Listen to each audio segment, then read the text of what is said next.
মাথায় তেল দিয়ে দিল। আমাদের এই শ্বশুরবাড়িতে এটাই নিয়ম।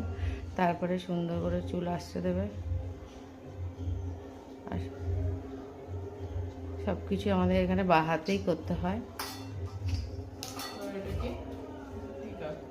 তারপরে চন্দনের ফোঁটা দিতে হবে, তারপরে কাজলের ফোঁটা দিতে হবে 3 বার। ও আগে প্রদীপের শিখা দিতে হবে, তাপটা দিতে হবে, আস্তে করে নিভে যাবে না।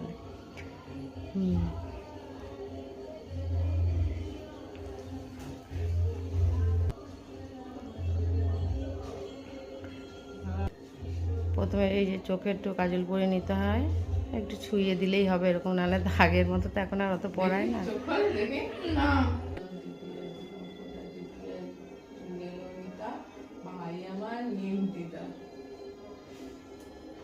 আমাদের আবার কানের পেছনে ফোঁটা দিতে হয়।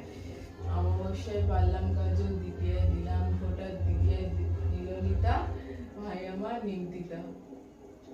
অবশ্যই পারলাম কাজল দ্বিতীয় দিলাম ফোঁটা, তৃতীয় নীলনিতা ভাই আমার নিমতিতা। তারপর এই যে ভাইকে একটু মিষ্টি খাইয়ে দিচ্ছে, তারপর একটু জলও খাইয়ে দিচ্ছে।